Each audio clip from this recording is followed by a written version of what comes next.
Ambassador Chen Wei sat in the sterile conference room aboard the Galactic Unity, the flagship of the Vraxian diplomatic fleet. The room hummed with the low thrum of artificial gravity generators, and the walls displayed a slow-moving pattern of stars that was supposed to be calming. Chen found it nauseating, but she kept her expression neutral. Diplomacy required patience, and patience required hiding discomfort. The Vraxians were wolf-like beings, towering creatures covered in silver and gray fur with eyes that glowed faintly amber in dim light. Their society was built on strict hierarchies, pack mentality, and an honor code that humans were still struggling to fully understand. This was Chen's third negotiation with them, and each time felt like walking through a minefield while blindfolded. Alpha Korath entered first, as protocol demanded. He stood nearly 8 feet tall, his shoulders broad enough that Chen wondered how he fit through doorways. Behind him came his second, a lean female named Mirala, whose eyes tracked Chen's every movement. Then came the rest of the delegation, 5 more Vraxians who filed in with military precision. Chen stood and bowed her head slightly, the gesture of respect she had learned. Korath acknowledged it with a slow blink, which meant approval. Good start. They settled into their seats, the Vraxians on one side of the long table, Chen on the other. She felt very small and very alone. Ambassador Chen, Korath's voice rumbled like distant thunder. We gathered to discuss the mining rights on Kepler 442b. Chen opened her data pad, but before she could speak, the door hissed open again. She glanced up, surprised. No one else was scheduled for this meeting. 2 small figures bounded into the room. Chen's eyes widened. They were Vraxian cubs, no taller than human children, covered in fluffy gray fur that hadn't yet developed the sleek coat of adults. Their ears were too large for their heads, and they tumbled over each other in their eagerness to enter.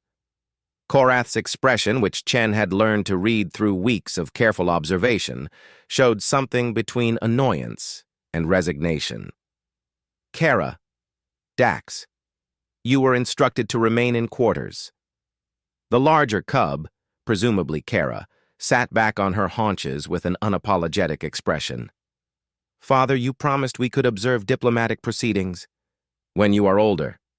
We are older than yesterday, the smaller cub, Dax, pointed out with flawless logic. Mirala made a sound that Chen thought might be a laugh, though it came out as more of a snort. Several other delegation members' ears twitched with barely suppressed amusement. Korath's tail, which had been still, now swished once in clear irritation. This is not... The cubs weren't paying attention anymore. Both had turned their heads toward Chen, noses working, eyes wide with intense curiosity. Then they moved, not with the aggressive speed Chen had seen adult Vraxians use, but with the chaotic energy of excited children everywhere. They scrambled around the table toward her. Chen's training kicked in. Don't show fear. Don't make sudden movements. She held very still as the 2 cubs approached, their wet noses twitching rapidly. What is that smell? Kara demanded, getting right up to Chen's side. Her nose nearly touched Chen's sleeve. Kara! Return to... Korath began, rising from his seat. It smells warm, Dax interrupted, pushing his snout closer to the travel thermos sitting beside Chen's datapad. Like the sun, but wet. It's tea, Chen said quietly, her voice steady despite her racing heart. She had dealt with territorial negotiations, trade disputes, and veiled threats. But somehow 2 curious cubs felt more unpredictable than any of those. Tea? Kara tested the word, her accent making it sound like tia. Chen slowly reached for her thermos. Every adult Vraxian in the room had gone very still, watching. She unscrewed the lid carefully, and the scent of jasmine tea filled the conference room. Both cubs' ears perked straight up. Their tails, small and fluffy, began to wag. It is warm sun water, Dax proclaimed with absolute certainty. Despite the tension, despite the importance of this negotiation, despite everything, Chen smiled. That's actually a beautiful way to describe it. May we smell it closer? Kara asked, and there was something in her voice, a polite request that reminded Chen of her nephew back on Earth. Chen glanced at Korath. The Alpha's expression was unreadable, but he gave a single small nod.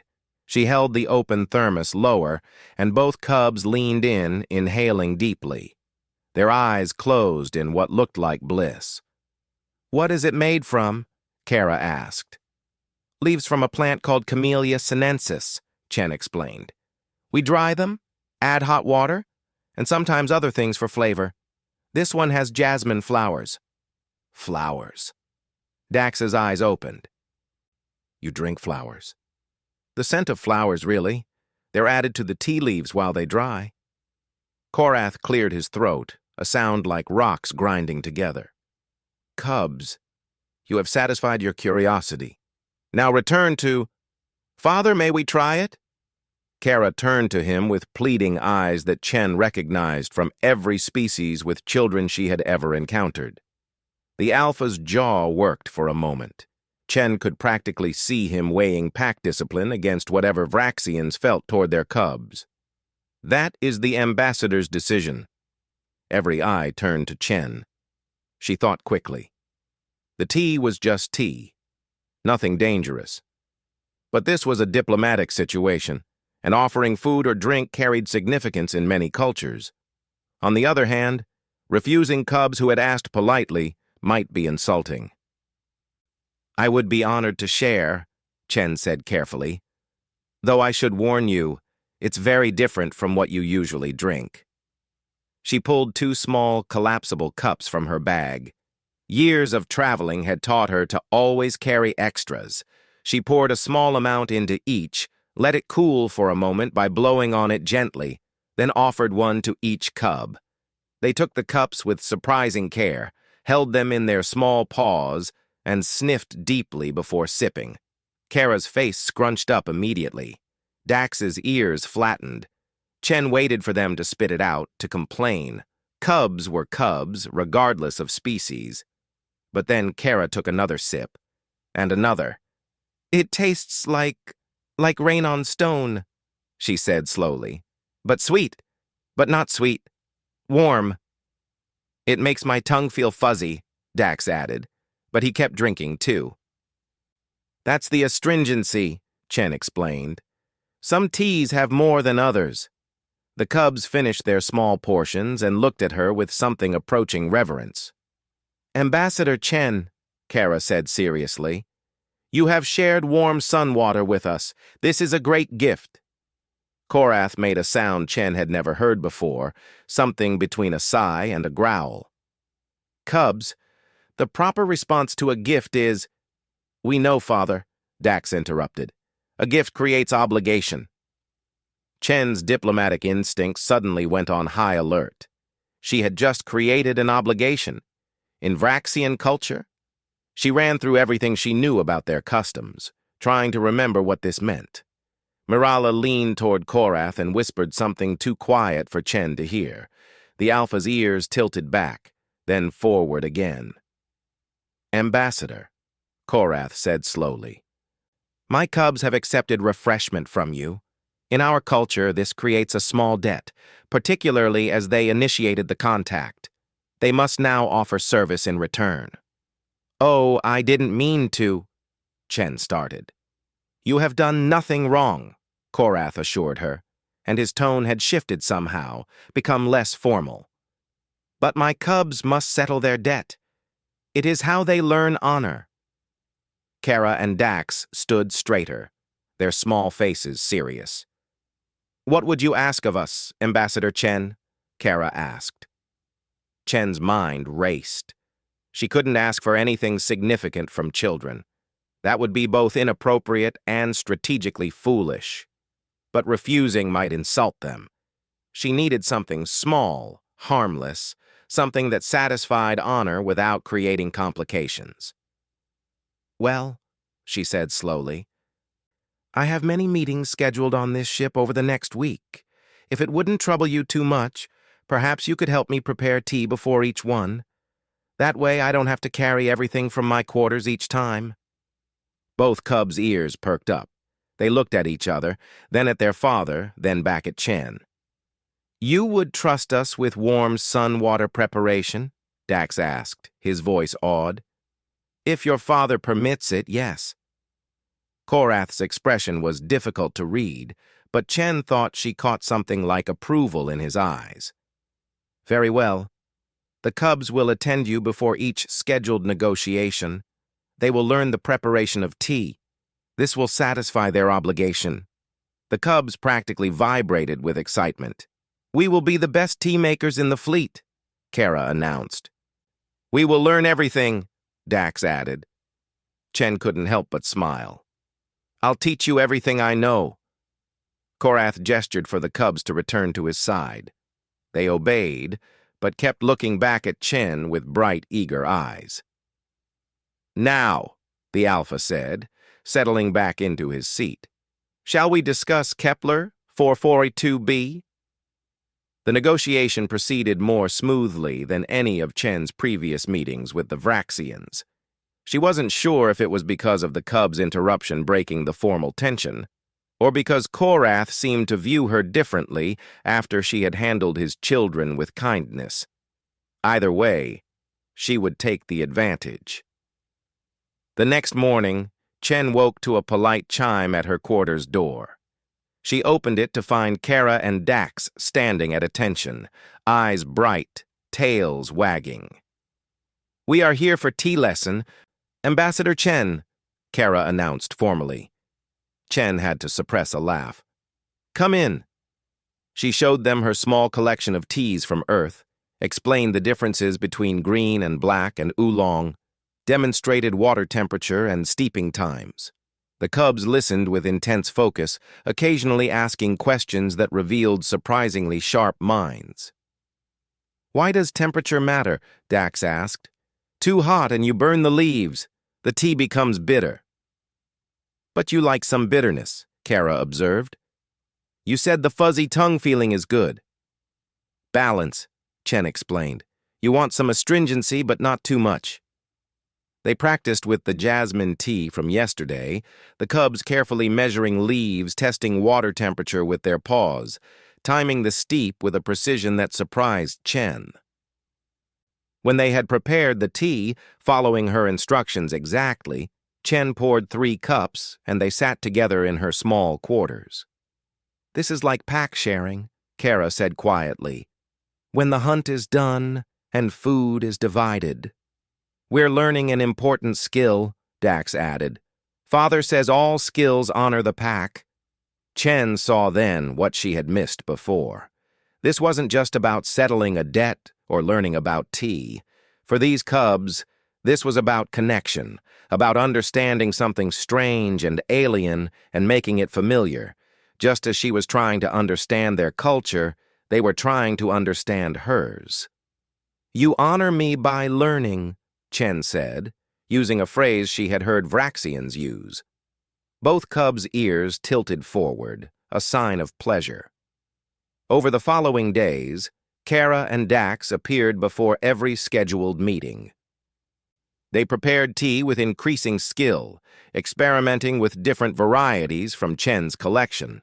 They asked endless questions about Earth, about human customs, about why Chen had become a diplomat. And something else happened. The adult Vraxians began to linger when they arrived for meetings, watching the cubs work, observing this strange ritual. Chen noticed Mirala asking Kara a quiet question about water temperature. Noticed another delegation member, a grizzled male named Thrak, accepting a cup prepared by Dax and nodding approval at the taste. The cubs became fixtures at negotiations, setting up tea service before talks began. Their presence changed the atmosphere in subtle ways. Discussions became less rigid, more conversational. When tensions rose, someone might pause for tea, and the break would ease things. During one particularly difficult session about territorial boundaries, Korath was growing visibly frustrated with the human Confederacy's position. His ears were flat, his tail still. Chen could feel the negotiation about to collapse. Then Dax appeared at his father's elbow with a fresh cup of tea, prepared exactly the way Chen had shown him. "Father, you should try the silver needle white tea. Ambassador Chen says it's calming." Korath looked at his son, at the carefully prepared tea, at Chen, who was trying not to smile. He took the cup, sipped. His ears slowly rose to a neutral position. "Perhaps," he said after a long moment, "we could approach this from a different angle." The negotiation continued. They found compromise. On Chen's final day aboard the Galactic Unity, after the last session had concluded and the mining rights agreement had been signed, Kara and Dax prepared one last tea service. But this time, they had added something. The cups they offered Chen contained tea, but floating on top were small flowers Chen didn't recognize, delicate blue petals that smelled like mint. "We found these in the ship's garden," Kara explained. "They are called winter stars. We thought they might taste good with tea." "Like your jasmine flowers," Dax added. Chen sipped carefully. The flavor was complex, cooling, with an unexpected sweetness that complemented the tea perfectly. "It's wonderful," she said honestly.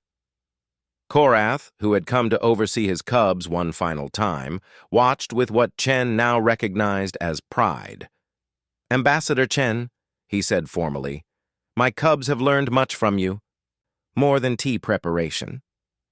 They've taught me as well, Alpha Korath. They have shown the pack that humans can be trusted, that your customs, though strange, have value, that sharing food and drink is not weakness but strength." He paused, his amber eyes holding hers. "The Council has asked me to extend an invitation. Would you be willing to bring more human diplomats here, to teach more cubs about your tea ceremony? The Council believes it could be beneficial to relations." Chen felt the weight of what he was really asking. This wasn't just about tea. It was about cultural exchange, about building understanding from the ground up, starting with cubs who were curious and open rather than adults set in their ways. "I would be deeply honored," Chen said. Kara and Dax beamed.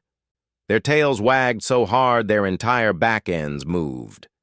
3 months later, Ambassador Chen returned to the Galactic Unity with a delegation of 5 human diplomats and a cargo hold full of tea supplies from Earth. She found Kara and Dax waiting at the airlock. Standing beside them were 6 other Vraxian cubs of varying ages. "Ambassador Chen," Kara called out, "we have assistants now. We're going to teach them everything." "We're official tea masters," Dax added proudly. "Father gave us the title." Chen smiled, bowed to the assembled cubs, and began unloading supplies. The program she had accidentally created grew beyond anything she had imagined. Vraxian cubs learned tea preparation as a formal skill, and in learning it, learned patience, attention to detail, and respect for other cultures. Human diplomats learned to see the Vraxians not as intimidating warriors, but as people who valued family, honor, and tradition as much as humanity did. 2 years later, when representatives from the Vraxian Council came to Earth for the first time, they were greeted with a formal tea ceremony prepared by human students at the Diplomatic Academy. The Vraxians recognized the ritual immediately, recognized the care and respect it represented. And when the formal negotiations began, when human and Vraxian diplomats sat down to discuss trade routes and defense pacts and cultural exchanges, the first thing that happened was simple. They shared tea. Because sometimes the greatest diplomatic victories come not from grand speeches or clever negotiations, but from small moments of connection, from cubs curious about warm sun water, from a human diplomat who understood that teaching children was teaching the future, from understanding that every species, no matter how different, shares the simple pleasure of sitting together over a warm cup and talking. The peace between humans and Vraxians, historians would later write, was built on many foundations. But it began with two curious cubs, one patient ambassador, and the universal language of sharing something good,